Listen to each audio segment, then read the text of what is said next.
circle. If you wanted to do like, let's just say a buffer, you can't actually give it the actual distance, but you can select by all these different tools. So once you do your selection, you'll see here's the list of all the different parcels that were selected.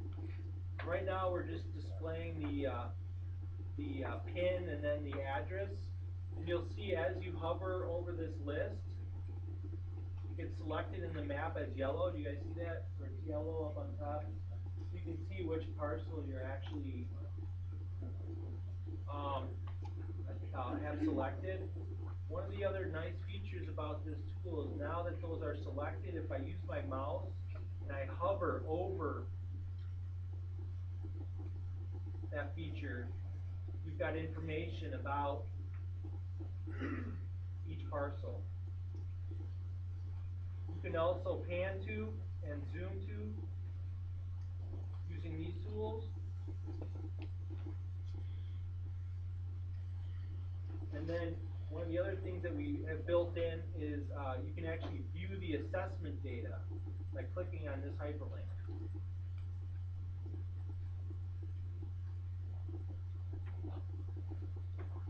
So that basically opens up another map window with a link to the assessor's office for Cook County.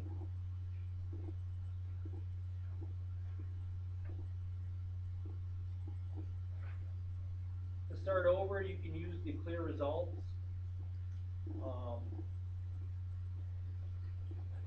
And then, once again, you can use a variety of these tools to perform your selection.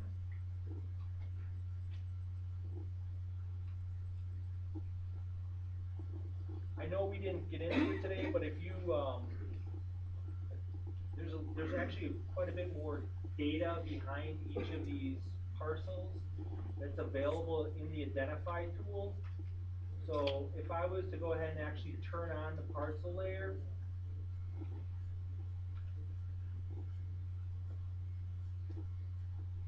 and do an identify,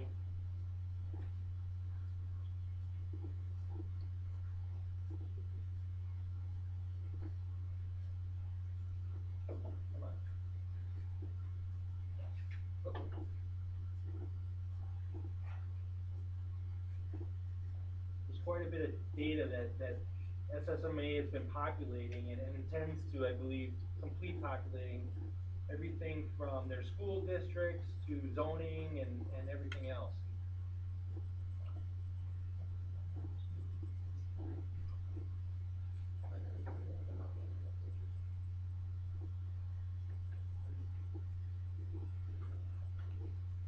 The other thing that you can do with the parcel selection widget is to search for parcels based on their PIN number. So if you have a PIN that you know, you can just type it in here, and this is the 14-digit PIN.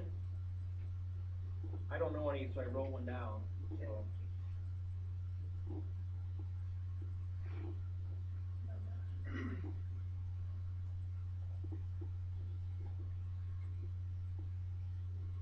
So once you type that in, it zooms to that record, selects it, and then you're able to view the information, just like we did before. How about the homeowner's information then? If you want to contact them for taxpayer. Like, that's on the assessor. That's on the assessor's and treasurer's office. Information we're aggregating them, and because Cook County, they're changing the way it's developed. I'll get into that, the steering committee portion, what we're doing to address that. So it's not going to pop up here. The homeowner's not showing up. Now, Not I mean, yet, right? it's Maybe in the future. Oh, it's capable of doing that. It's just how it's configured right now to only show these attributes. For instance, on that lot that's under that parcel, how would you find out what's the shape of the house, where's the garage, where's? Turn, you change the base map? At this point? Yeah, you can change it whenever you want. So now if I got that outline and I really want to find out what the square footage of that house was, I could go, how would I do that? So we have that here right now. I want to do the square footage Of the house? Yep. So I'm going to turn on the measure tool, and then click probably measure area. Yeah. Well, this is the footprint, I Yeah, guess. that's fine. Yeah. But, Okay, fine. but yeah, if you, I got it. Thanks. oh yeah, if you go to the, okay, so I'm gonna go ahead and select that again.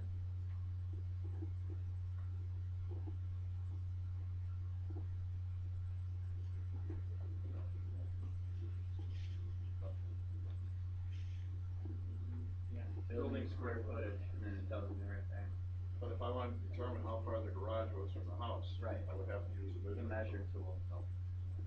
Oh, well, actually, I mean, to do it this way, how? I mean, we're not talking survey grade accurate, but I mean, you can get an idea, you know, I mean, it's pretty, Same thing with going back to the impervious. How would I do that? If I wanted to know, how much the area versus impervious, where do I go for that? I would Same thing with the probably, light- yeah, I would layer. probably measure, you go to the draw tool, and then there's the one where you can select polygons, where you can draw your own polygon in, Okay. and then I would just draw around. isn't that a layer that you guys are developing too? That or- is something that's editable as well, cause I wanted to keep a record. In That's zoning mode, I mean, that's something you need to know, when someone's putting an addition, et cetera, you need to know that. That That is- would be just a quick, without even going out there. That is editable, there is an imperviousness feature class, where you'll be able, it's a polygon, you're able to draw elements in it. Would that be cut by parcel? That shows the actual square footage of the home? Well, the accessory site shows that. If you go to the assessor site, So, yeah, I'll go ahead. Well, you could measure it. yes.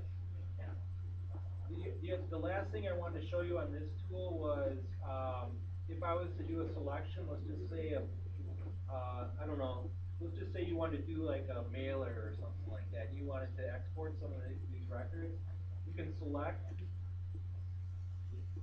and then we have this export to Excel function. So basically what this will do is it creates an Excel file of the attributes for those features that were selected. So then you can open it up in Excel and do what you want with it.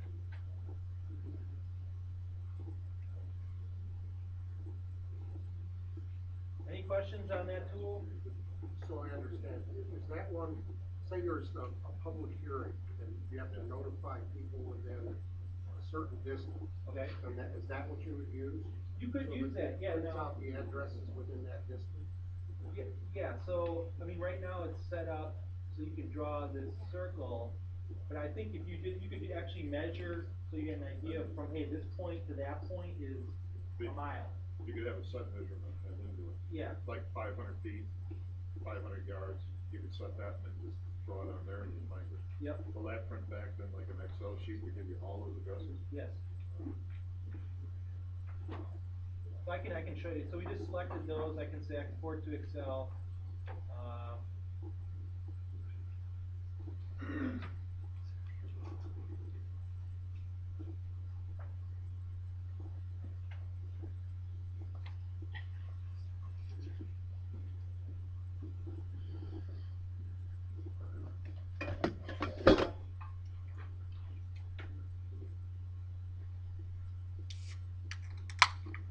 So you have the address, the city, the PIN, and then we also have the link right there to the assessor site as part of that Excel spreadsheet.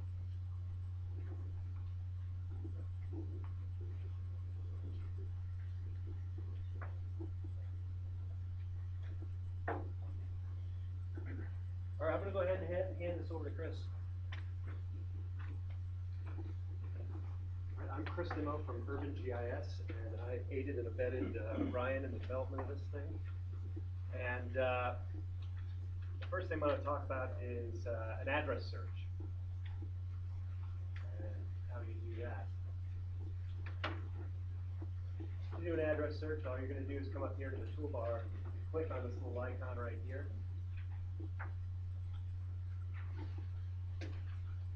Type in your street address.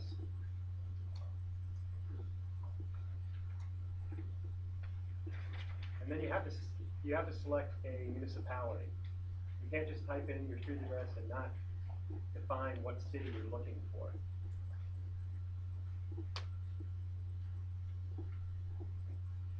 And what it's gonna do is zoom right to the address, if it is an accurate address, and list it right here in this widget. And if you click on it, it's gonna highlight it in yellow. And if you decide to come to 2303 West Winnemac Avenue and ask for help with this application, I will tell you to get off my property. I have a question about the address search. I was playing around with it and it seemed like the point is along the street center line. Yes. So it doesn't actually relate to this parcel? Not yet. Okay, but that's coming. That's, Yeah. Right now, they're using the Esri geocoder, because they don't have one built yet for Cook County and Will County. So right now, it's using the Esri centerline geocoder, which would go on a centerline best placement. We're currently fixing the Cook and Will County addresses, cause we were trying to build a geocoder and they were woefully off, so we're in the process of amending that. I noticed the address point is an editable layer. Could we make that an editable layer, or do you just not want to do that?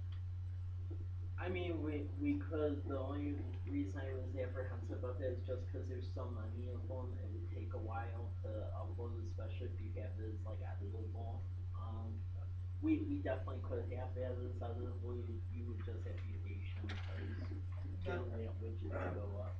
Isn't that one of those situations where, depending on your level of membership, you have the ability to edit, and then ability just to review? Yeah, I essentially the way the tiers were working for tier 2, you would get our unlimited staff support. The tier 1, the respective municipality owners their own data, essentially. We queue it up, but then that's about the extent of it. and sometimes you're gonna type in an address and the address search will give you some choices. I put in 5 North Wabash. And it says, oh, did you mean 5 North or 5 South? So, if you click on the listing for South, you'll see it highlights it in yellow and recenters the map. If you click on the other listing, it centers it on that one. Where's the score?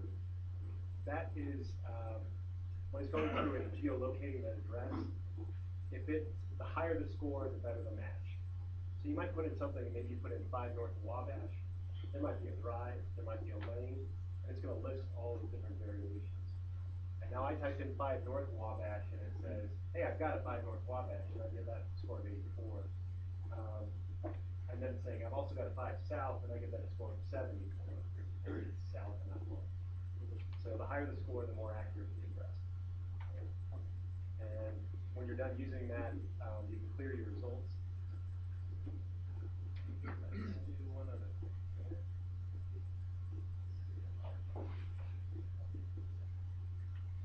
Let me type in another address.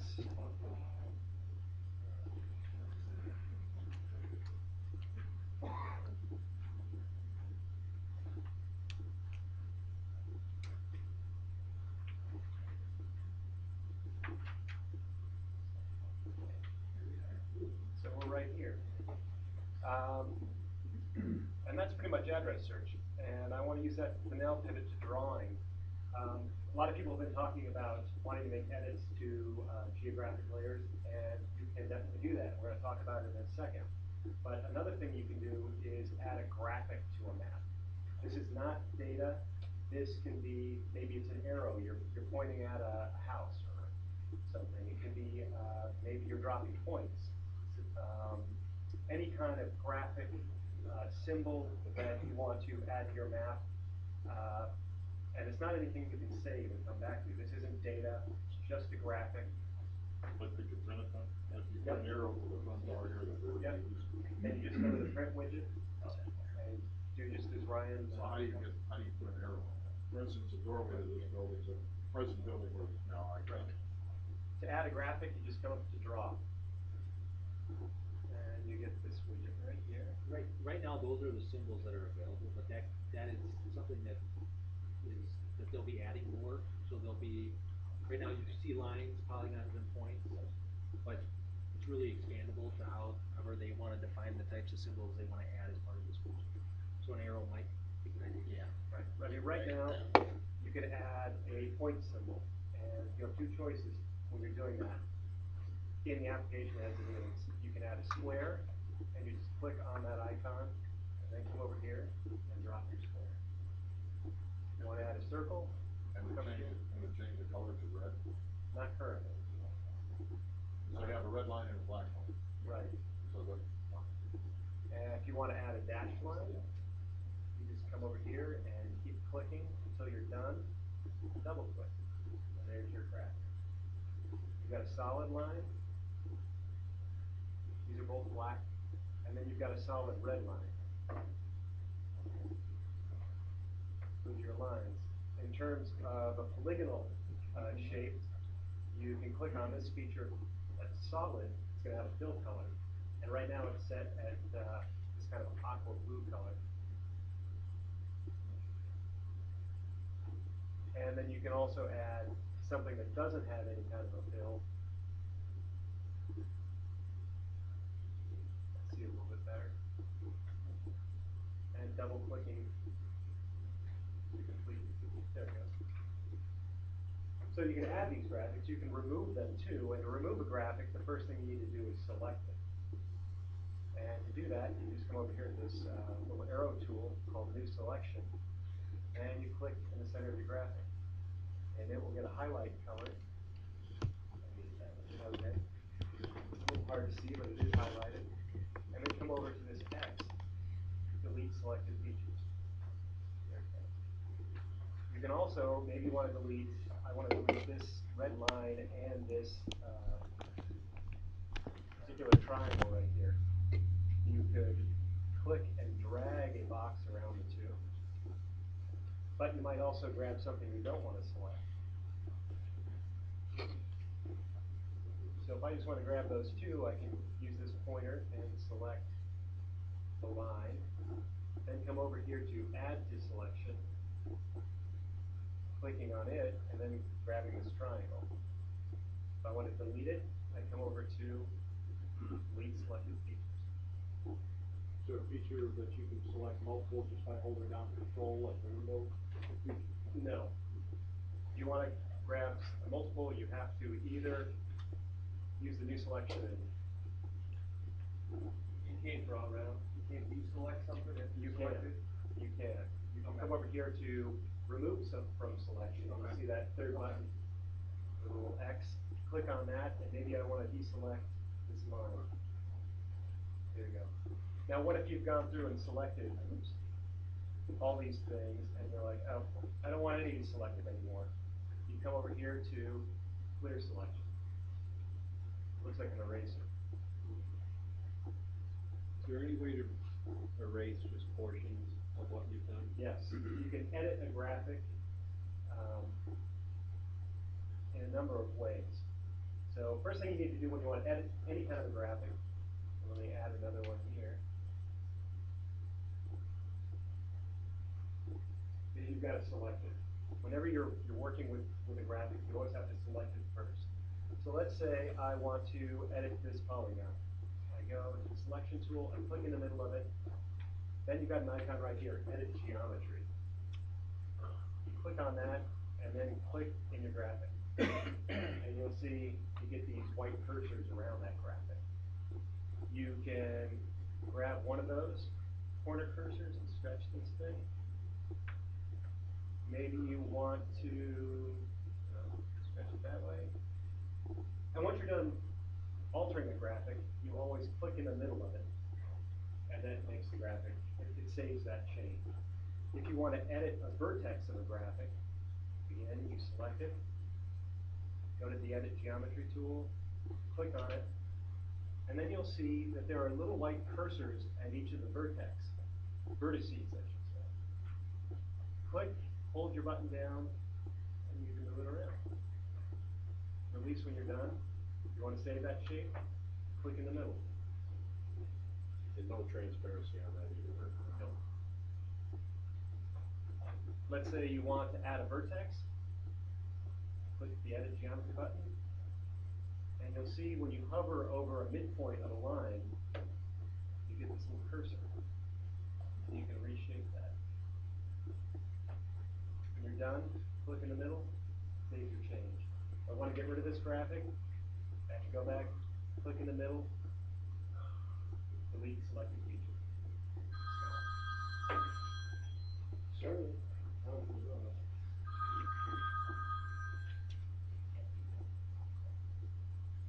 Oh, okay. Now one thing, I've gone through and made these graphics, and they're great. If I do one thing though, if I'm done making these graphics, if I close this drawing widget, they disappear. They're not coming back. If I want them to stay on the map, I can turn the widget back on, or I can hit lock graphics. If I close the widget now, it stays on the map.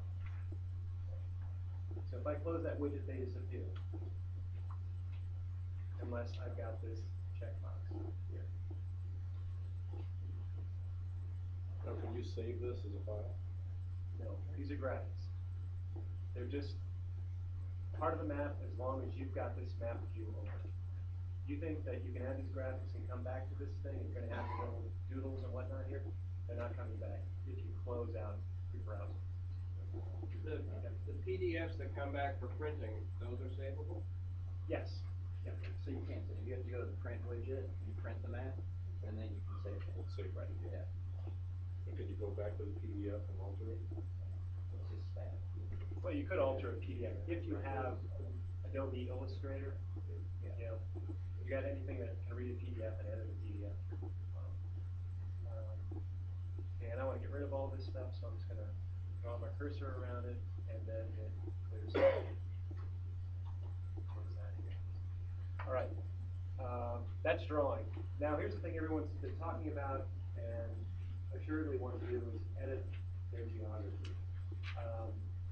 And you'll see some of the tools from the drawing widget will reappear in the editing widget. And they operate the same way. So just kind of keep that in the back of your head. To make any kind of an edit, the first thing you need to do is click on the edit widget button up here.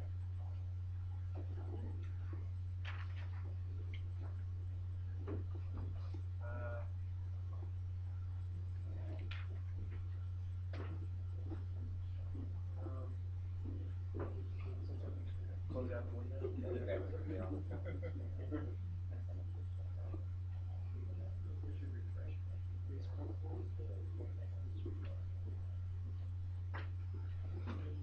gotta go. Was it yet? No.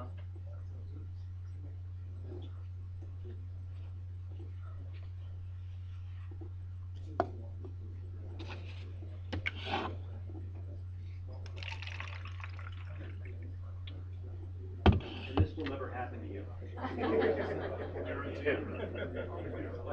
Do you have any problems talking to Mike and Smug? It was going way too smooth. Yeah.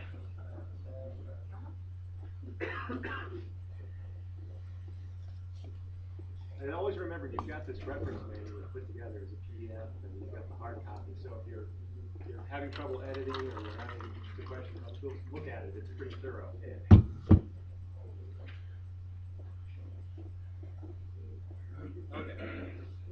So, yeah, it's always good, I don't know, you run into errors, just restart it. It shouldn't happen. Okay, when you're editing, one thing to remember, have back there, there's three different ways to represent a feature in this map. A point, a line, or a polygon. And each one is edited slightly differently and has different options in editing. But you've got point lines and polygons, always remember that. Now the first kind of layer, geographic layer we're going to edit is in point. And we're going to edit leaky underground storage tanks, which are in, Just so you know, all the layers in the application are not editable, but the ones that are showing up in here are the ones that are actually editable at this time. okay.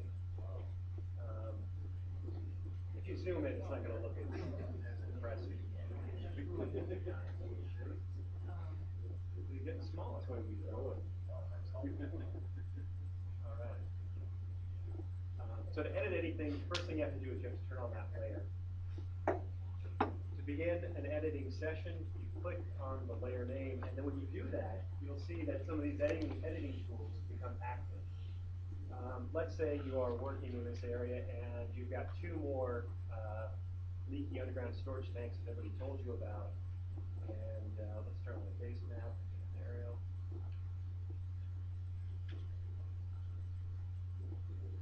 And we know that they're, oops.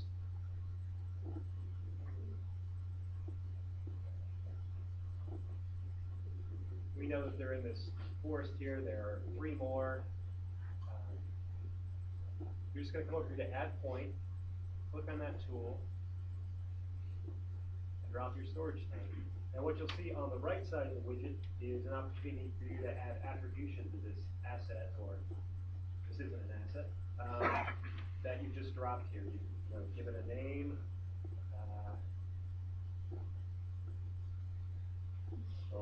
Any number of things, owner information, who owns this leaky underground storage tank. Yeah. On down the line, and then hit apply, and that attribution is now a part of that feature that you just dropped. And again, it's been said once, when you make an edit, when you're adding these new storage tanks and everything, it's going to then be reviewed by the people here in this office before it's officially part of this layer. So if you add that geographic feature and you come back an hour later and you're like, how come I don't see it? Well, it's because these people here haven't had a chance to review it. But once they do review it and approve that change, it will appear in that layer. And I don't know. You'll see it in the if you turn it on the edit widget, you'll still see it. You won't see it in the layer control until they've actually approved it. How does that edit become permanent? You got all. We're gonna set a protocol, we're gonna set up a standard protocol with how we do it, and then we're gonna go over that a little bit later. Whether it's, we edit it and we reconcile everything at, when we leave the office every day, or if you email or call us whenever edits are made, but we're gonna set up a standard protocol for that. Now let's say you've dropped that leaky storage tank and you're like, well, it's not quite there. We need to move it. You're going to move it just like you did the graphic. The first thing you're going to do is select it. And you'll get a little, transparent kind of cursor appear around it. And then you'll using your select tool, click on it.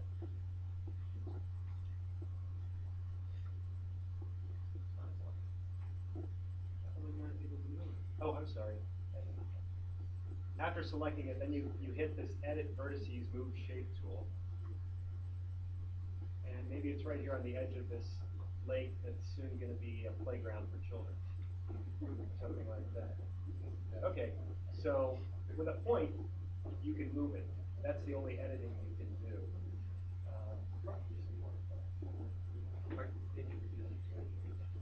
Okay, and maybe you put that storage tank there and you thought it belonged to Ryan and it actually belongs to Dennis, and you want to change the attribution of that point. What you'll do is you'll select it just as it is using the selection tool, and then come over here to this button, Edit Attributes.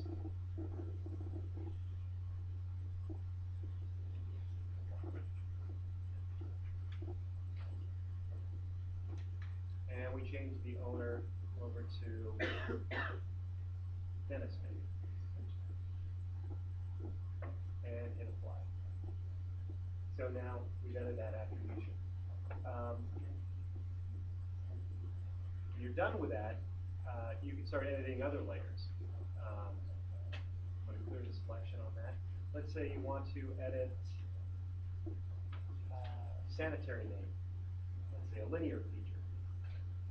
You're going to turn it on. There it appears. And let me turn off the underground storage tanks. So maybe you've got another main that's coming out this way. And again, this is map grade editing that you're doing. This isn't a survey grade editing session. For that, you would probably do it with GPS units and staff hired maybe through SSNMA, and they would create that data set. But I'm just editing a linear feature right now. To begin editing, you turn on that layer, you click the name of the layer, and see it becomes highlighted. And then you've got two different ways of adding a line. You can add a polyline, or you can add a freehand line. So if we add a polyline, just click on that, and maybe you've got a new main that comes out this way. Click once, and it goes right into that playground. And you can see the attribution pops up on the right, and you can put in the diameter information, which municipality owns this, which county, and on, and hit apply. And then maybe you've got to put another main here, and it's kind of a stranger shape. It's not strictly linear. Maybe it's a little different. You can use the add freehand polyline. Maybe click on that,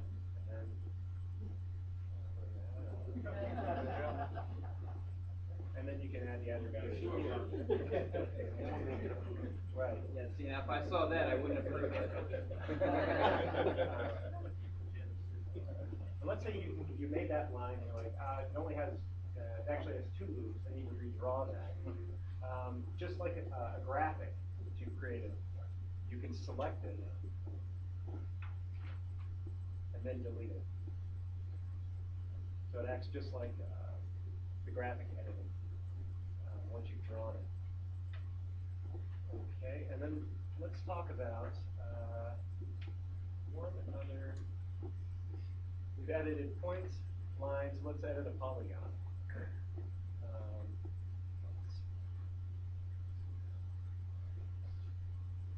Maybe you're redrawing your police zones. Maybe you're drawing them for the first time. And you're representing them with a polygon, a polygonal shape. The first thing you're going to do is turn on that editable layer, click on it, and then you've got a couple of choices. You can add a polygon, you just click kind of a traditional polygon, click on that tool, and maybe it follows this line, comes down here to this highway, and goes up this way, and then double click to finish it. Then you can add zone information, municipality, whatever attribution you've got with this feature, and apply. Your other choice is to, maybe it's a lot like that sewer main you were just editing. It's kind of a non-traditional polygon. And you click on this freehand tool. And then release.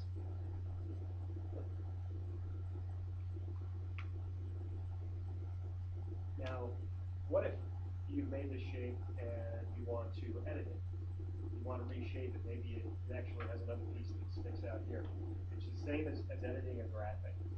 You're going to click on New Selection, click on that feature, then come over here to Edit Vertices. And it acts just like the drawing tool. Click on it, and then you'll see you've got all these little vertices and you can stretch. Maybe you need to move this like that. Yep, there you go, stretch it. And then click in the middle and save your changes. Another thing you can do, maybe you want to split it in two. Maybe this police zone has become two. Click on it, come over to the split tool, and now you have two features. And maybe you need to edit just this one zone that you created. Go to your selection, using your selection tool, click on it once, come over to the attribution, edit attribute button, and then click on it. And you can change, maybe this is zone 3 now. And apply. And maybe you've done all this work and this is garbage. You know? Dennis and Michael don't approve this, I just wasted their time.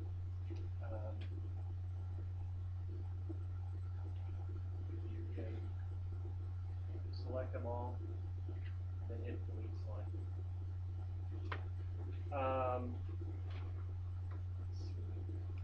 We talked about cutting one polygonal feature into two But you can also merge them together. So let me create a polygon right here.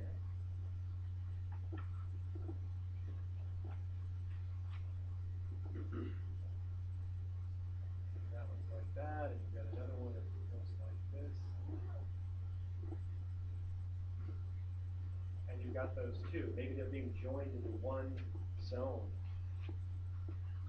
To join, or to merge, I should say, selected features, you have to select them first. And using your selection tool, just like with the graphic, draw a box around them. You've got them both selected. And then you can come over here to the merge selected button. And now they're one feature.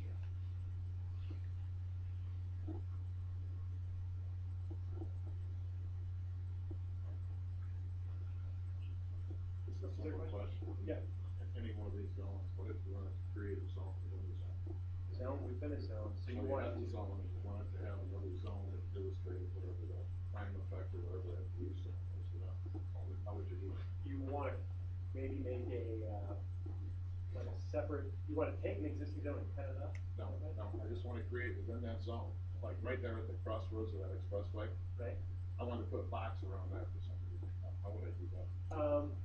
Well, you could create, depends on how you want to do it. If you're doing it just for this mapping section, Yeah. you could just go to the draw tool. And draw a box. Yeah. Yep. But then I couldn't change the color either. Correct. So it'd be the same color. And that's something in the future that will happen. Yeah, we're gonna put a line. Even like cross hatching or something. Right. And obviously, once you merge the two together, there's another merge button as well. You merge the two. So if I merge those together, Yeah, there's no easy undo. there's no undo for anything. You're gonna have to cut it again. Okay. And maybe in the future there'll be an undo. Any other questions? The edit, you're sort of adding, if you show someone where you're editing, like sort of existing, like I already looked at ours and I know one of the parcels is zone block, and I wanna fix that. Is zoning currently an editable layer? Yeah. Yes. Okay, do you have an address for that? Say, 13900 West, something like that. 13901. 900 West. 13900 Western? Blue Island.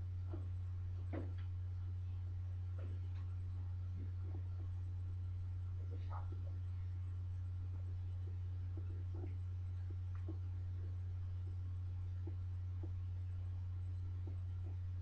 So it's this guy? It's actually the other one, northeast one, that one, yeah. Okay.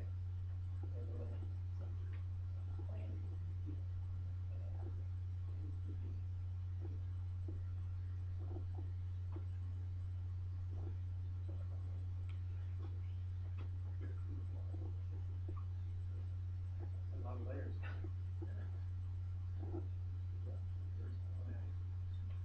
We've got planning grid. That's not new. Right now.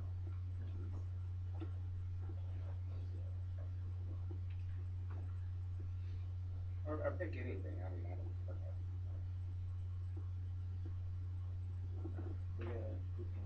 We'll make it editable. I thought it was editable, we'll make it. Is there a legal layer that would be good?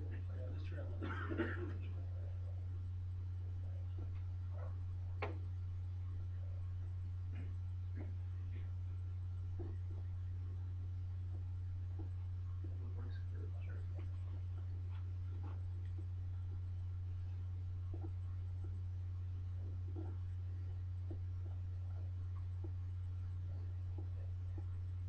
Okay, these are your public works screens. There we go. So they're interesting. Okay, so if you wanted to edit the attribution of that, you would just go in, select whichever one you want to edit, come over to edit attributes, click on it, and then click. Okay. On that And for the zoning one, it'll have domain set, So you'll just go to the drop down I guess and that's what I wanted to see. you'll just be able to change. Okay. So yeah, you're editing attribution. So if it's R1 and it's really R, you'll be able to change it. Yeah, that's all. I think as this progresses, this application, you'll see more drop downs, more standardization of information. I mean, that's their goal, is to standardize and simplify. So where there's types that are, where they can come up with types of attributes, like you'll see in some of those, there'll be drop downs for a lot of those. Because, that's what's taken us on as well, just so that way when we do symbology of feature requests, it doesn't mess up if something is typed out the wrong way. What you'll see with Alliance feature requests is your editing one, is we try to do drop down menus for as many things as possible, so it doesn't mess up the symbology, so. So I was just gonna show, two more quick things, and then we can wrap this up. There's this little button down here if you want, to copy extents.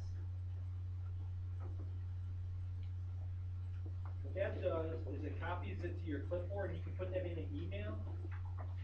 You can paste it in there, and now the person who gets it, can click on that, and then it'll zoom to the extent that you wanted to show them. So if you had a site in mind or something, and you wanted someone else to see it, you can copy that and paste it in there. Where was that? It's right down here, copy extents. Okay, the other thing I just wanted to quickly kind of demonstrate today is something that's going to be added to this application in the next few weeks. It's not on here right now, and it'll just take a sec. I'm going to hop over. This is actually our beta site, so this is what we use for actually testing. So MMA is going to have available to, I'm not sure if it's everybody or select users, what tier, but we've integrated this business analyst tool. And what you can do is, if I click on this tool, you have to log in. So I guess if you have the right credentials.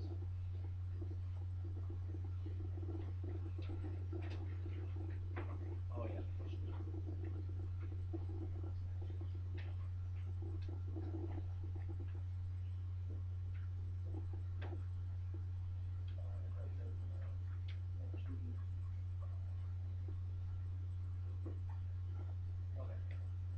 So what this allows you to do, and this is maybe more relevant to people who are in economic development or planning and stuff, is to create reports. And there's, I think there's like 19 reports that are available. I'm not going to go through all of these, but there's a whole list of them that you can create.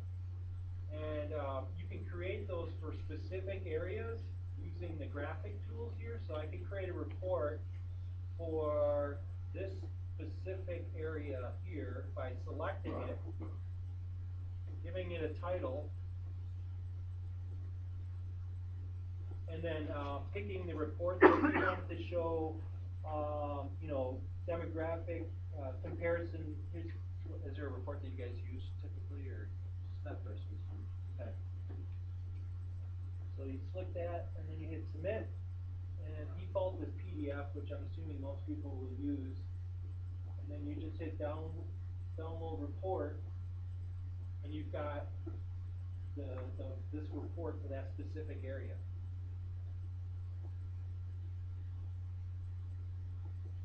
Those are reports with standard data. I would assume that at some point you'd be able to write reports, like if LBA wants to write a report for the crime data that the burglaries or something. Yeah. She'd be able to do that same sort of thing. Yeah, you can already export all the information into an Excel document. These are like the community analysts that Esri puts out. This is that business analyst online. Essentially, Reggie is using it before, except it was internal. And luckily, through another grant, we were actually able to convert it over to the API and integrate it with the button. Like, what's it? 603. So you can also do reports by zip code. So this is the button here you would select. So 60429, and then it'll generate the areas. I can hit, so it selects the location, and then we can grab a different report. We could just say reach by income profile, submit. And then you've got that report for that specific location.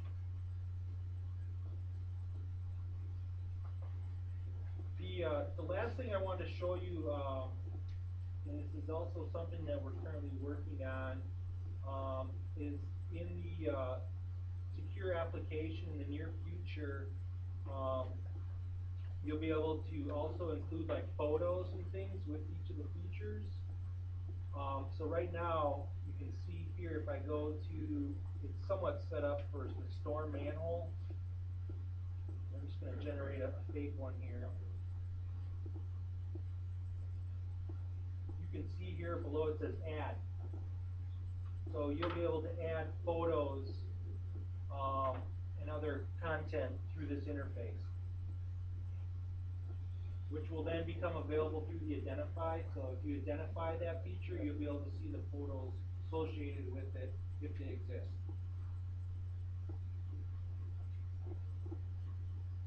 Any other questions?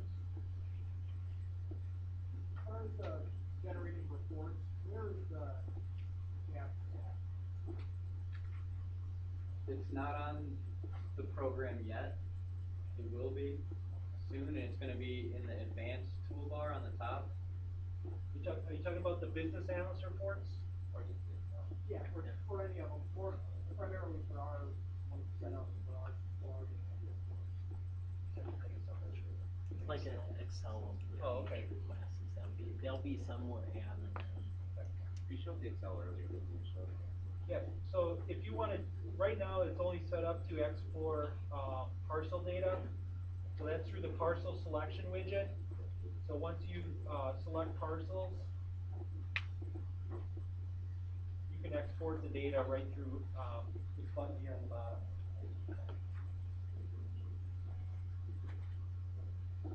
So you would link your crime data, for example, to that parcel, and then you would select the area that you wanted it for, and that would come up with that. So right now, the only thing that's exportable is the parcel attribute data. So crime data is actually a different feature class. So right now, there's no functionality that allows users to actually export that data. However, that could be built into the application. I mean, right now from our end, we can export the individual spreadsheets, but that is a planned development we plan to implement. Right now, we just have it for the parcel and addresses, but we want to do that for several other feature classes as well. That was just the initial rollout. So I guess I don't understand. Anything attached to an address, is that not an attribute to that address?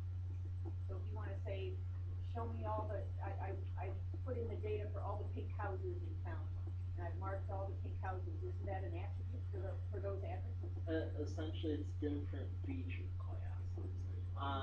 What that option where you're able to pull a spreadsheet for pin addresses, that's coming directly off of the parcel feature class supplied by Cook and Will County.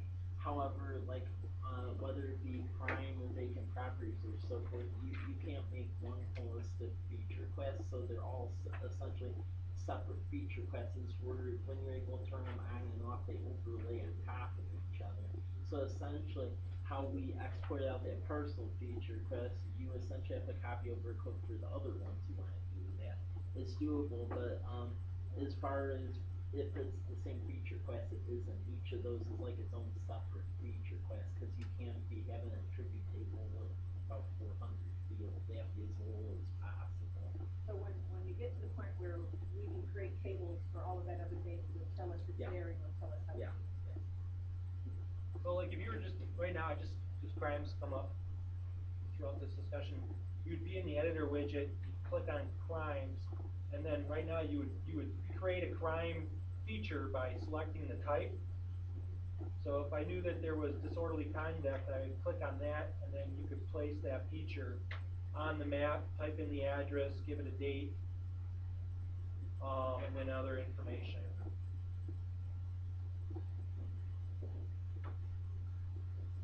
And then once that's approved, it would show up in the, emergency response under crimes as a feature.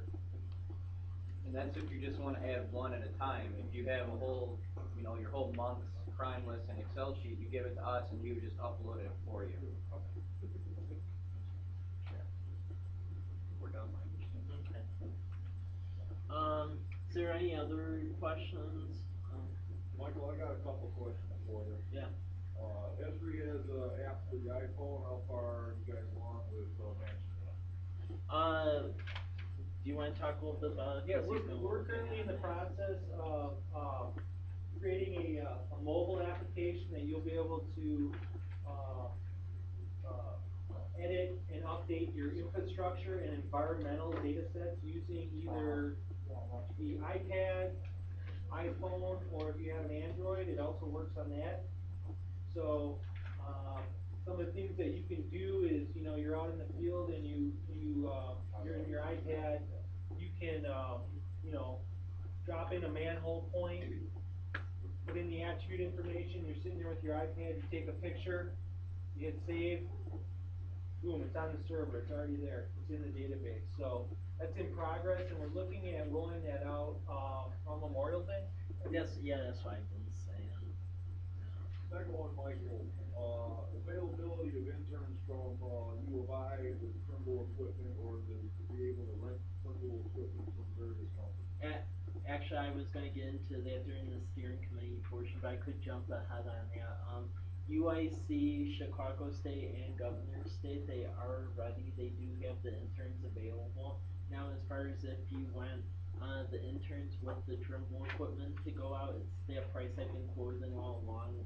2 interns with the 2 Trimble equipment, and they've been quoting me around $50 an hour for 2 apiece with the 2 Trimble equipment. As far as the rental, Chicago State, they have been up for renting out the equipment. UIC, I'm still negotiating with them with the Chicago State green light. So, yeah. Mike, what tier is the business analyst? What tier is that? Okay, the business analyst is gonna have to be tier 2 because there's an additional cost associated with that. We have to renew the API every year, and we just can't do that off the tier 1, so it has to be restricted to tier 2. Yeah. The link for the website, what, are you gonna come out with that? Yeah, it actually already exists, ssatlas.org. That's the website. It's like the front end, and then everything goes off from there. There's essentially 2 ways you can link the public portal. You can either do ssatlas.org or within the web mapping app. If you want it, where when the user clicks on it on the public portal, it zooms right to your municipality. You can actually do a copy extents. That's a little option on the bottom. And you can actually just hyperlink it to an icon. And when they would click on the icon, it would zoom directly into like where South Chicago Heights is at. So there's 2 options to do that. So the idea is to update your municipality's website to have a GIS site, maybe it's in the community development or the planning department maybe. And we would just have the link right there for your residents or for you to go to.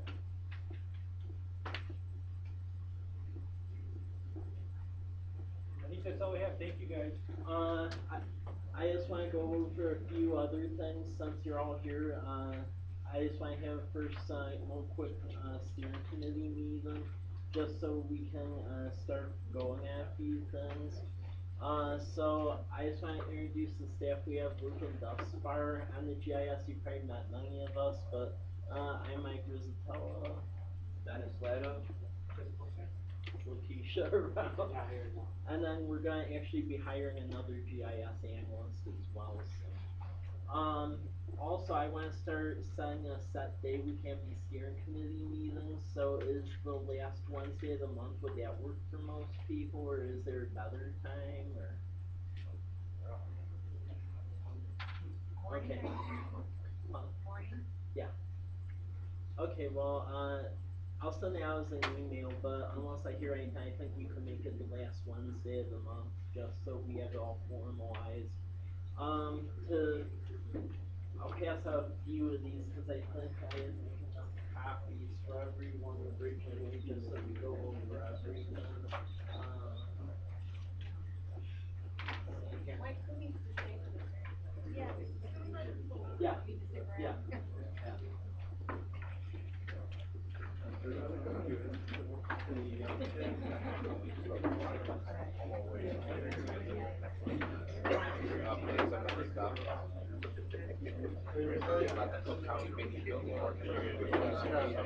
We gotta go.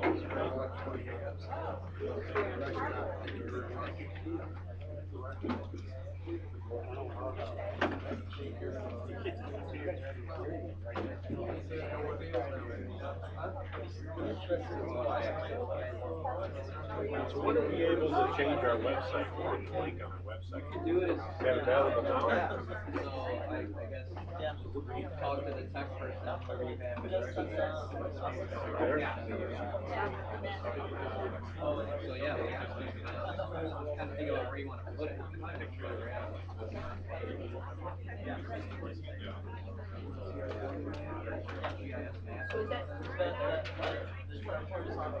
We can either set it up where it opens up right to the website, or we can set it up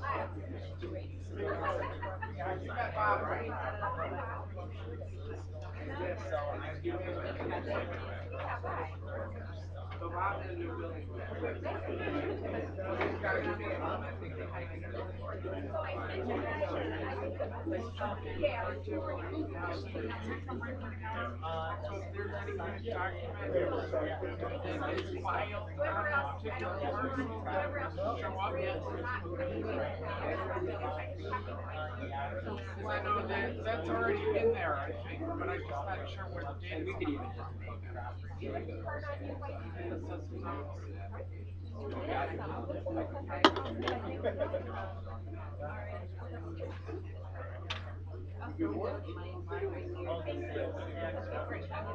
What, does she have to contact you, get the link, or?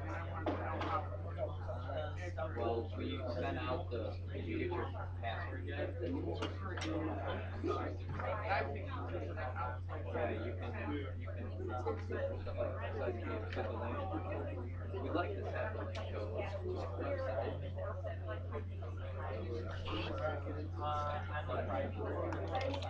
Yeah, so have the link and go right to the public portal.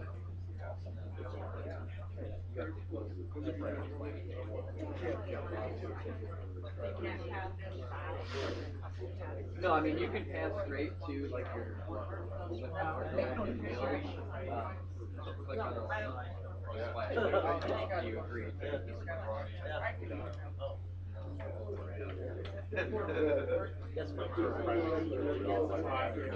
Private, you guys have your own password.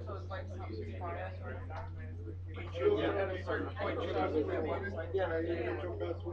Yeah, You the can main go reason on why we did it because main goals is I guess I have to share. Oh, okay, okay. The idea is often the password is make sure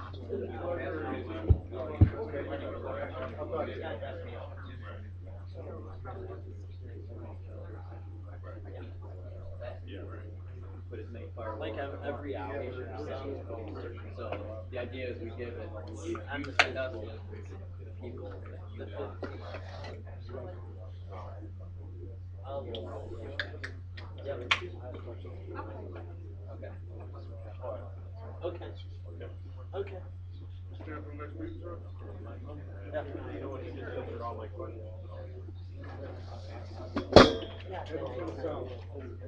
Check your email, we on the line. No, actually, I gotta look at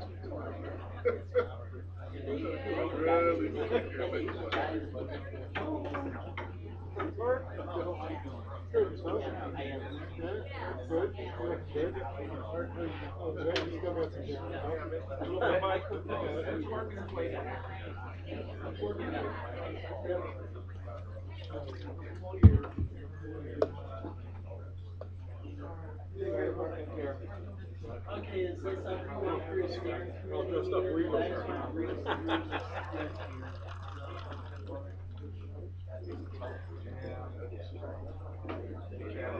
Yeah. Yeah. But you're gonna send us GS ones? Yeah, yeah. Okay. Yeah, You probably may have already. I send it to several people, we send emails out, but there's only one who really was.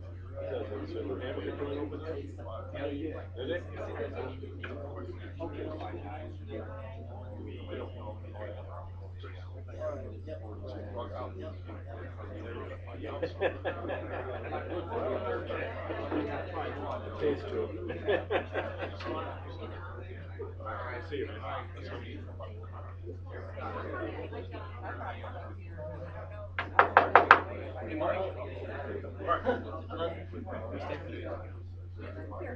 Good. Just hit the gavel. Yeah, yeah, I'll get one, so I have it from now on.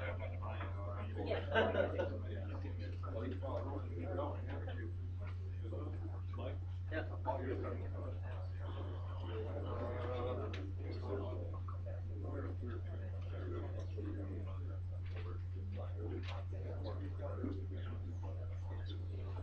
Hey, how are you?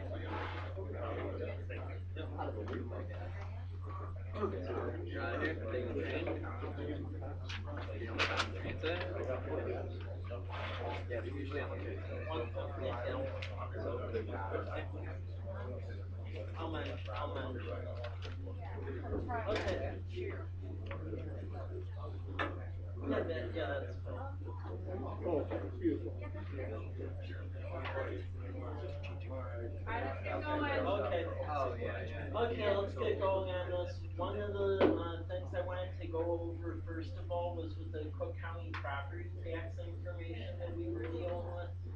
Originally, we were migrating everything from the separate assessors, treasurers, and recorder of deeds website. However, is the link provided on that page will show you. 2 weeks ago, I was notified by Cook County they were switching up their entire property tax reporting structure, where court, recorder, treasurer, and assessor's office is all gonna be essentially off of one database now. So they're gonna keep me aware of how they're moving this forward, but essentially that means for us is we have to redesign all of that on, so we're able to pull in the information, cause we designed it from the individual aspect before. One question about that, the recorder, has information that you currently have to pay to Yeah. see.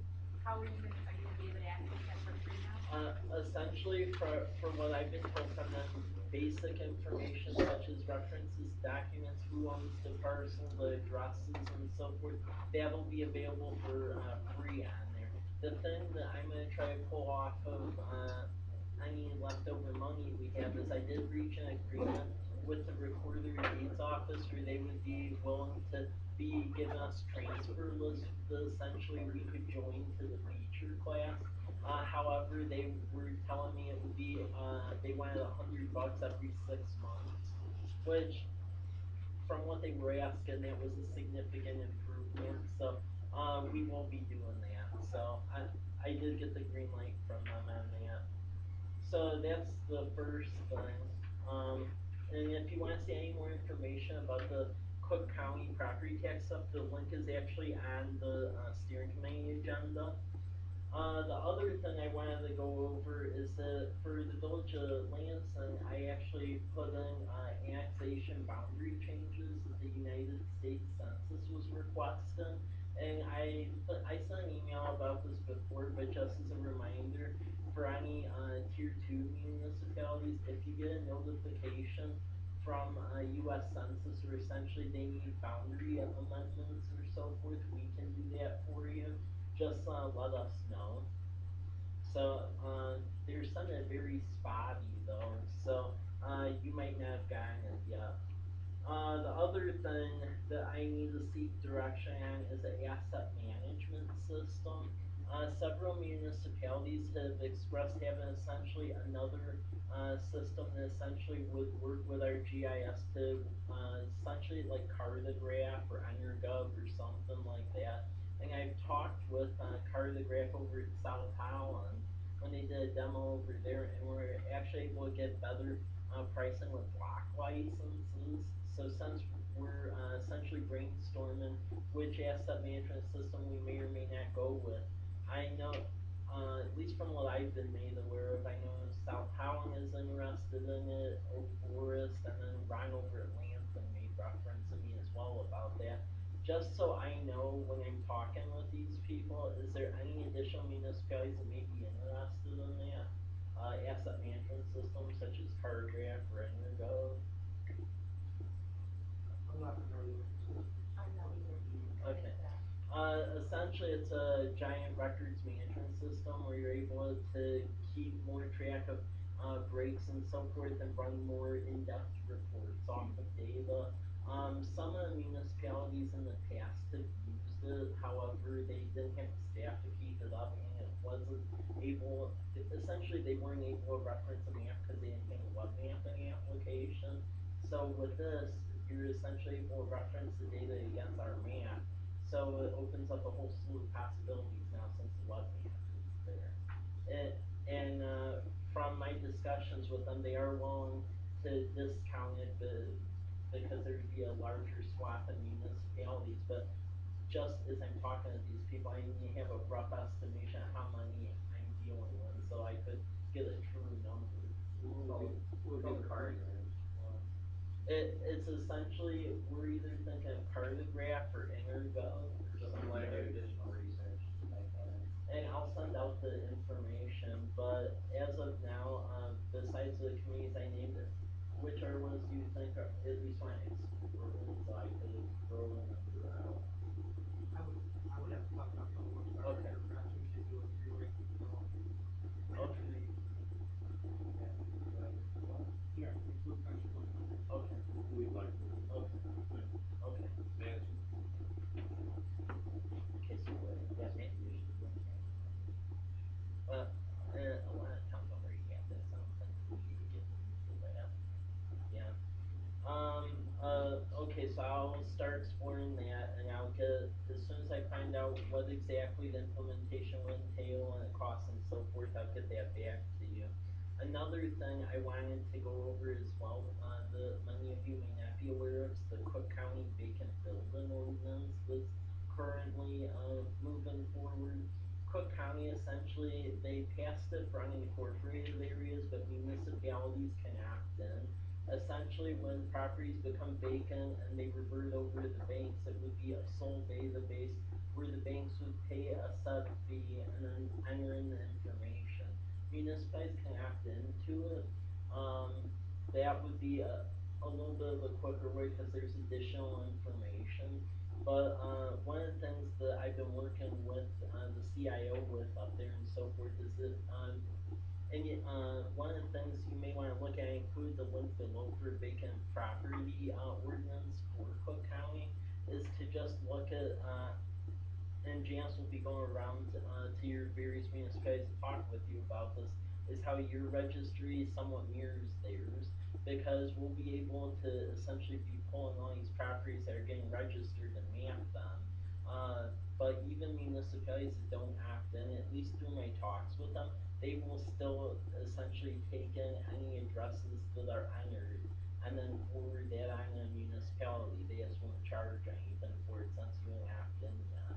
But that vacant property registry, definitely look at that website link I put on the bottom, because it is something to be made aware of, because Cook County is moving fairly aggressively on that, so, yeah. Would that be a secured site?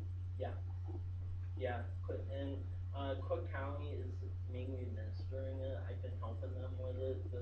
All the addresses and mapping data and so forth is reverting back to us so I can map it, but they are the primary ones doing that. Okay, a few other things that I didn't put in here is, Just, can I ask you yeah. one other question? So we've had some inquiry to the village, and I know you corresponded with the individual who's representing, President Crinkle's office, who's trying to get that information. Oh, the zoning area? I thought it was on the vacant building. Yeah. Oh yeah, as far as the list, are you talking about that Yeah. vacant? Yeah, I've worked with them on that, so, that's, actually, that's a good point, I should bring that up, because they've been sending a lot of emails and not referencing me on it, even though it has to do directly through here. So, what many of you will probably be getting, if you've not gotten it already, is they're doing a few things. Cook County's trying to figure out the amount of vacant buildings in the communities. And another thing they're doing, which you may or may not have gotten emails from, is they're seeking zoning for all the municipalities. And we design our zoning class to mirror theirs exactly. Because what they essentially want to do is they want to create a county-wide zoning feature class. So if you, they already have access to the zoning data that you supplied me from the WebMap app because it's on their environment. So if you do get any correspondence from them, there is no action to be taken because they have it on their portal. They just are they're sending letters for essentially no reason. I've called them about it. Yeah, I've called them about it, so this is something to be aware of. The other thing, as far as the interns and GPS and so forth, I've mentioned in the past that for the 50 to 55 bucks an hour, you would get the 2 interns with 2 sets of GPS units. And it is getting near summer where a lot of the colleges around here are figuring out where exactly to deploy the students or so forth. So I was wondering, is any municipality interested in that yet? Because they've been wanting to get an idea from you if there's any interest in that as of yet. What's the cost? You mentioned that you had negotiated a price for the GPS units with, Chicago State, I thought you said? So what was that cost? Okay, the Chicago State unit, essentially the rental that they were essentially quoting me on it was around a thousand or so forth for a week. That's what they were sending, that's what they told me. But that's just to rent that equipment. And one thing I should note is of the equipment the colleges have, Chicago State has a lot less equipment than UIC, and that's why I'm trying to barter with UIC, because Chicago State as of right now only has about 2 trimbles, and UIC has about 16 of them. So that's the one I'm trying to get going. UIC, they're willing to do that with the interns, but there has been some pushback about outright just renting the equipment from them, but we're working through that. And what's the cost if they were to get a private membership? And a group with lots of. Oh, yeah, we're charging 50 to 55 an hour. When I was their band of Burns Clancy, but then you were talking 100 to 125 for one person with one unit, not two. So that is while I do realize, given the budgetary climate, that still sounds steep in the longer picture of everything. That is a significant cost savings. Plus, you're helping the students out because they're learning how to use GPS equipment. So that's just one thing where in the upcoming week or two, if your respective municipality wants to do that, let me know so I can start coordinating with these community and the larger scale colleges. And then also, because they're asking me for any interns or so forth, if any of your municipalities for GIS, Public Works, or anything is seeking any interns, let me know so I could let Chicago State, UIC, Governor State, and all them know. Pay it. Yeah. Yeah. Didn't we talk about purchasing one of those units? We're looking into it. The Trimble unit I'm trying to develop here is a capital development line item between all municipalities and joints, so we could eventually buy one because I think it would behoove everyone.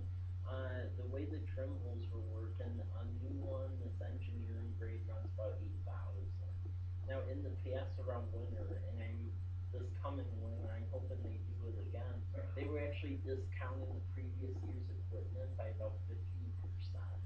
So you could actually get the engineering grade stuff for about 4,000 a piece. Last winter I didn't have any money, any budget to move on that. Wish I would have, but that is something I definitely want to move forward with. And just, have you kind of forecast how much it would take, depending on what you wanted to do, if you were just looking at, I know we talked about, signage and lights and hydrants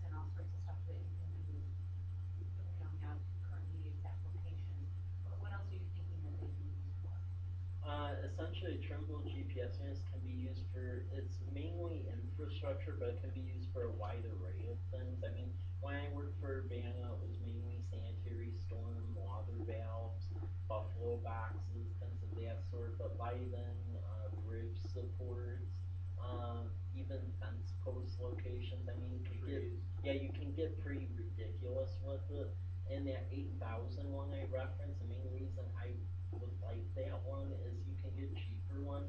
But like at Northbrook, we had the 8,000 one, that was actually engineering grade, which was very neat, because it was an engineering grade terminal equipment. So.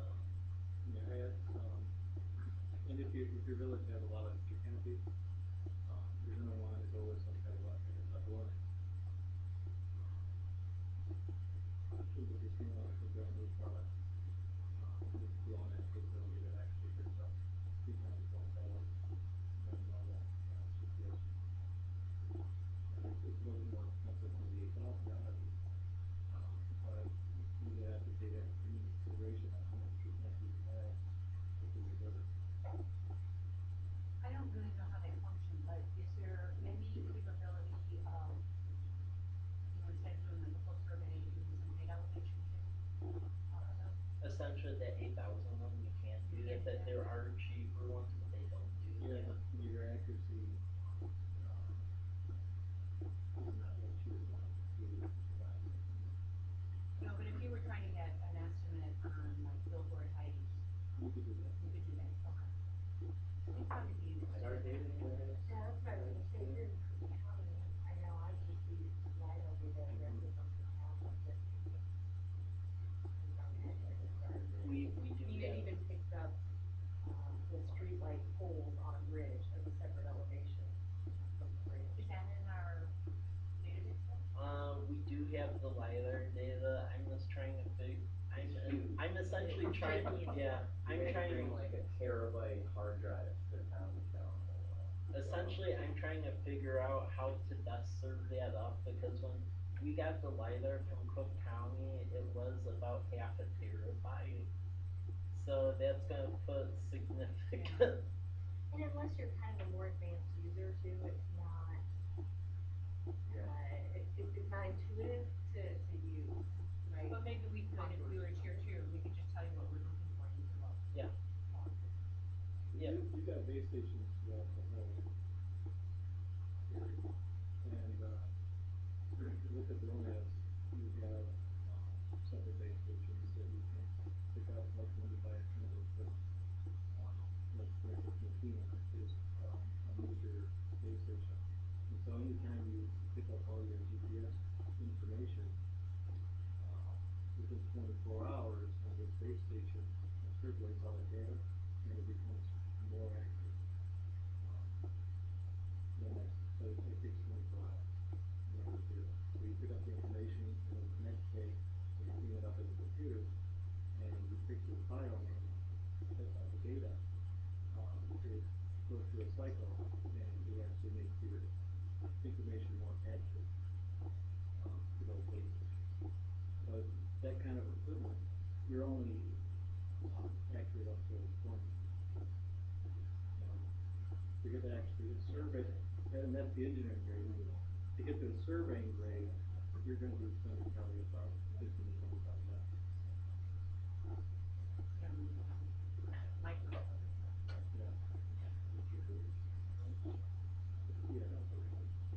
And then one of the other things I just want to go over as well is I set up a testing environment section in the cloud, and I'll send the login for that. Because I did this for Park Forest. Essentially, if you have a spreadsheet where the various department always wants to update it, but they just want it in one place, so there aren't various versions of it floating around, it can be put there. So I will send out that link to whoever wants it, but there is a testing side of it I established, so that way we could essentially serve out the spreadsheets from that. I will send out a demo of it soon, but essentially as you're compiling spreadsheets, there is a set way I would like them if you could, so that way as we're geocoding them, they all come in and it doesn't turn into a huge mess. So,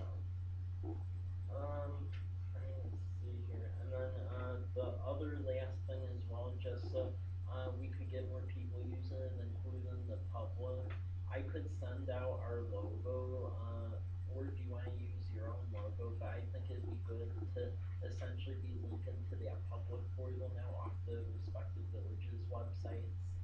Cause I know when I worked up on, the North Shore as well as Urbana, they did that. Just a question about that, kind of referencing what you said earlier about if you were gonna have a public portal on your website in your municipality, you can link it just, I mean, if you can have it pull up just, or at least, you know, start at just our Yeah, municipality. we can set it, So, you use that copy expense thing. can you just, you know, do a tutorial if that's how Yeah. you wanna do it or something? Pretty much, with that link? yeah, I would just say whoever is in charge, whoever manages your website. To talk to you? Yeah, just talk to us, we can get it set up, that goes for everyone. I'm assuming you want it to just zoom in right away to your account instead of the full extent. So that's pretty easy, it's just, you need to talk to whoever manages your website to get it set up however you wanna do it, whether you want a GIS maps tab underneath government services, something like that.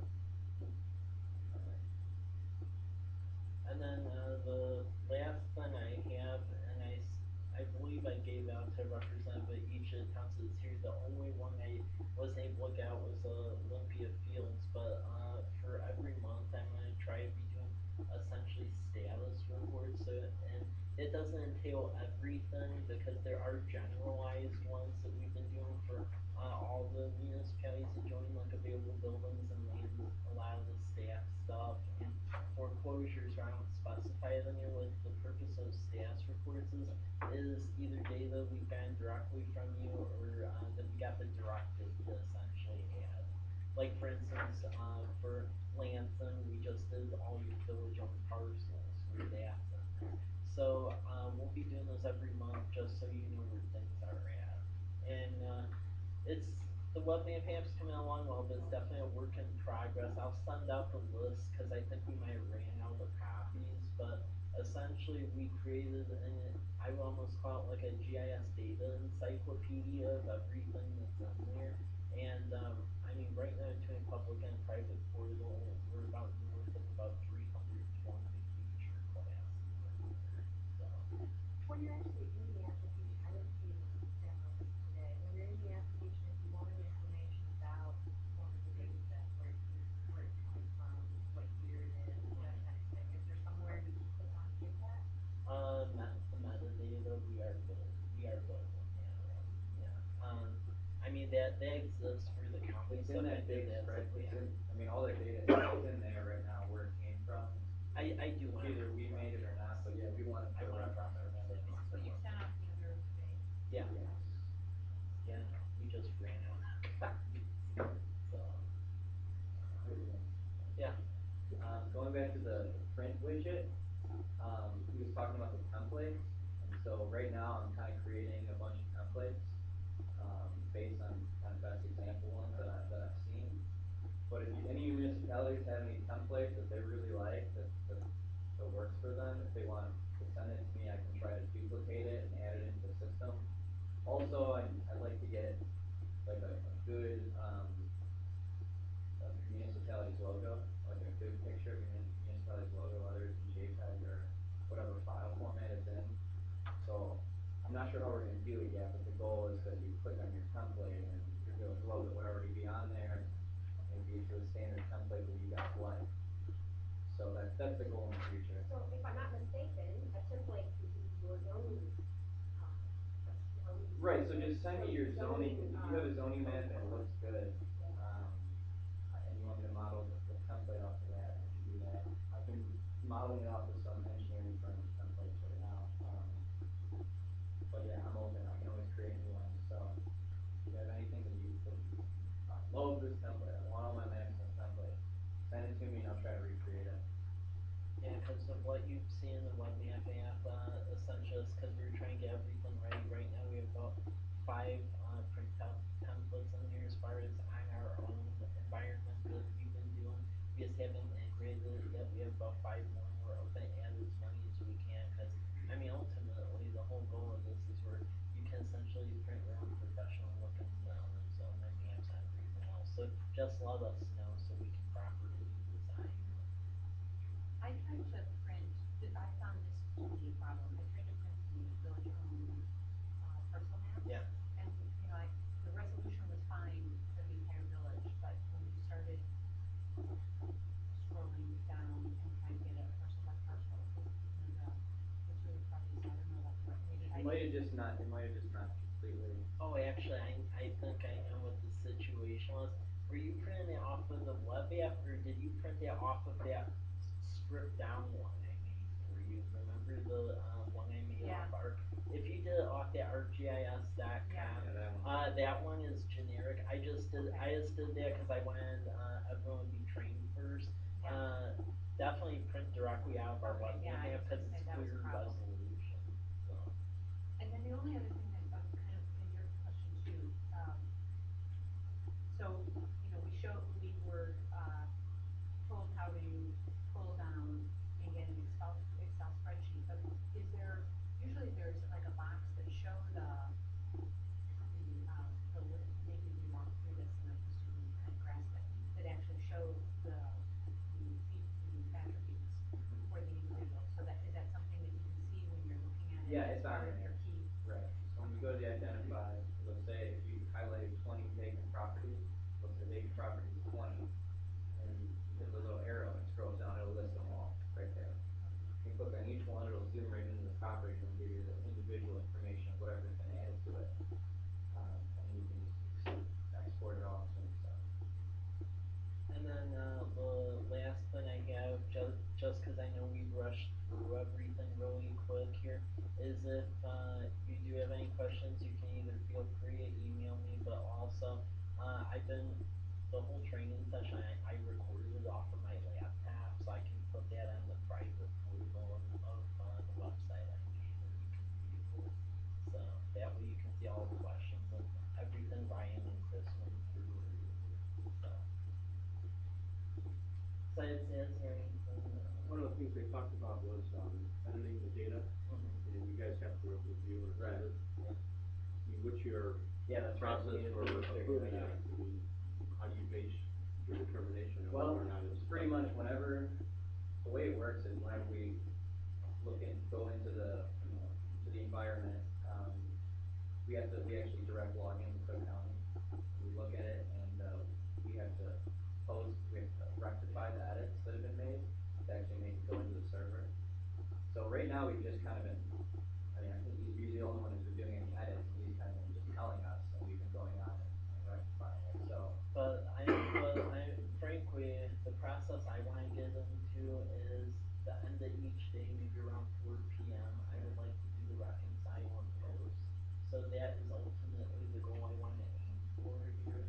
And that's also the same as adding new feature classes. I think that's an important note too. Let's just say between maybe 4:30, I'm trying to take an off-peak time here. When you add new data in, the way our server works is you essentially have to temporarily shut off the services when you're adding new stuff in. So let's just say when we do that, naturally I'll send out emails as far as when we are doing it. But I think probably a good off-peak time would be the end of the day to do that. But just keep in mind that if we do aim to do that between 4 and 4:30 p.m. and stuff isn't showing up, it's because you have to do that temporary shutdown when you're putting in the new stuff, so. Would that just impact them the private portal, that wouldn't impact you being able to use the public portal, right? No, because. Depends what you want. Well, the stuff they're gonna be editing though, is really just private portal stuff, the majority. It's like zoning. I just wanna make Yeah. sure that the program's not going down at like 4:30 every day for the public, that's all. Yeah, true. Because that would. The only. The end of the day too, sometimes you're really scrambling to get to whatever you needed to do. Right. So I mean, what do you guys think would be the best time ultimately to do that? It can be programmed where maybe you can start your edits at your 4 o'clock hour, but time it so that it doesn't update till after, the close of business, or at midnight. We have to actually be here to do the reconciling, whereas like the RIS data that runs at like 2 a.m. every night, that's just all done manually, I mean, automatic. So you don't wanna come in and do this? But Does it have to be done every day? it doesn't, what we can do is we'll go in and check every day at a certain time, whether or not we wanna decide if we check at 4, if we check at 9. We'll go in and check, and if there hasn't been anything done, then obviously we won't have to shut anything down. But if there's been edits been made, then we have to turn the service off, we have to publish the edits, and then we turn the service back on. That's the way it works, otherwise it doesn't display anything. How long does it take? It doesn't take that long, Half hour? Less than that, we're talking like maybe 5 to 10 minutes, 10 minutes tops. Are there gonna be any edits that are that imperative that they're done within 24 hours? Right, so I think that's the thing, so maybe the protocol is, when you make an edit, send us an email, and you let us know if it's urgent, or if it's, can wait until tomorrow, I don't know. I mean, I would just say the best methodology with this is that if there's an edit you made and it is super critical, if it gets posted, email me and then we will make accommodations to bring it in at the end of the day.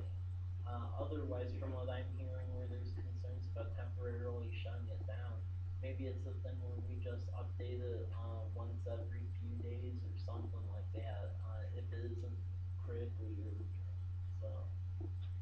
Could it be like, when somebody goes out to lunch, they have a sign on the door, will return in 5 or 10 Yeah. minutes? You know what I'm saying? So if it's an updated process, you know, please return in 10 minutes. Yeah, I mean, essentially, we could put a little box in the I could reference Splash that. page? Yeah. And all that's gonna happen is you're gonna go on it, just all the layers, just gonna see all those pop-ups that came up when you were trying to do the edit things. Layers didn't initialize, I- it's turned off. The thing I like about that splash idea though is you wouldn't have to go through all that, Right. because if you had it in giant bold red letters saying they were making edits for 5 minutes, come back after, then they wouldn't have to wait for all those error boxes, so maybe that's a good option. Yeah. Just so you know, it's down temporarily and you can come back. Yeah. I was just gonna say, and then if that's the case, and it was only 5 or 10 minutes, figure out a time that's convenient. Yeah. Is this open to school districts? Well, I mean, the public portal is the private portal. I mean, they could join as far as you giving them login access. I don't really wanna start giving a bunch of like free logins to other I mean, for free. Oh, Yeah. They have the yeah. ability to join. Yeah. We're actually even, right now, we're talking to townships, we've got, the townships kinda wanna be a part of this too. We've got like a separate rate for the townships. And then supposedly, Thorn Creek is coming on who they actually want to use as part of their GIS investment. So I'm working with them on that. So essentially, from the directives I have been told by Cook County Health that they wanted to go is essentially any government agency from a township to a mosquito district could join. There's just a set cost. Basically what I've been doing for very bland districts is I was trying to create a standard of maybe around like 7,000 or 8,000 to come at how big your district is. The similar formula I've been doing for all of you. So that's what I've been doing with that. But at least from Cook County though, yeah, I can accept any government agency. They just didn't line it where we're doing work for like the private sector, but anything else is open. And Will County communities too, and Lowell DuPage, so. You said that email about that, box website? Yeah. So is that where we're supposed to upload everything? Yeah, essentially documents that you want me to start integrating, so I have copies of them, you can put them to the box, but if you want an area where essentially you just go there all the time to make amendments to a spreadsheet or so forth, I did make a testing environment in our cloud, where if you just want that one document, so there aren't several versions all over, and you always wanna come back and reference that, I can make you a login to that test cloud account, cause I did that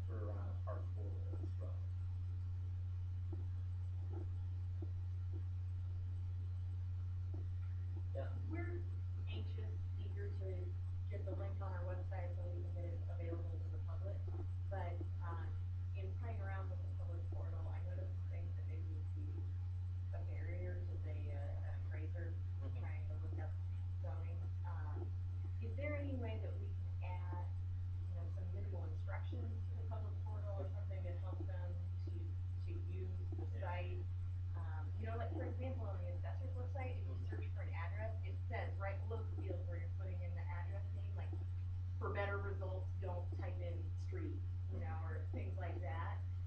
There are several ways we could go about that. We could either add a little directions on tab on the splash page, or it depends if you want to do a copy and send, so we could add to the splash page, or you could reference the main website that I built at ssatlas.org. And I started constructing an app that does exactly that for the public. I think for the public, it needs to be as quickly and easily Right, accessible and readable as they're trying to do what they're trying to do. Because if they have to go click a couple different things, we're gonna lose them, and they're just gonna pick up the phone and call us, and they're gonna get feedback.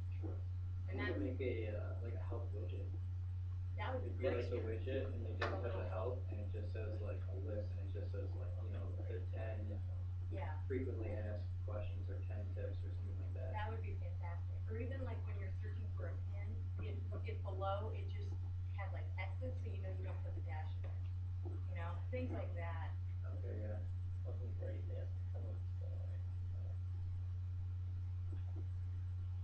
yeah, that could be added. Okay, that's really all I have. Do you have any other questions? You know, I had a couple things I'll follow up. Okay, yeah, you can just, Yeah. just send me. The meetings are gonna be the last Wednesday of the month? Yeah. What time? Let's make a thing.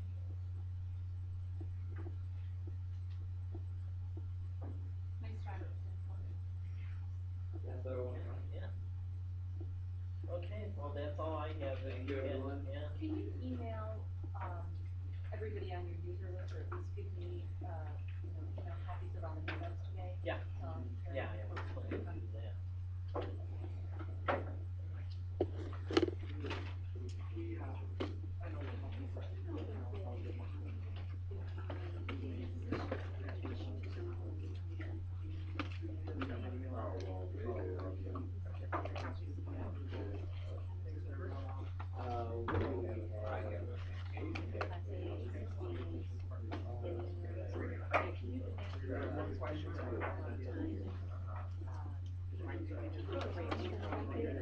Do you have his restroom? Well,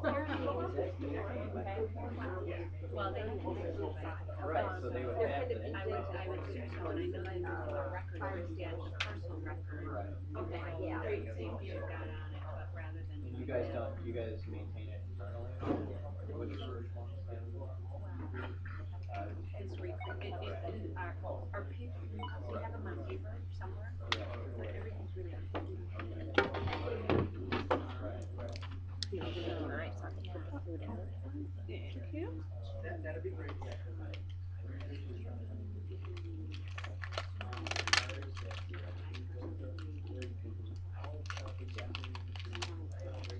Right, that's all about the issue. Okay, thanks.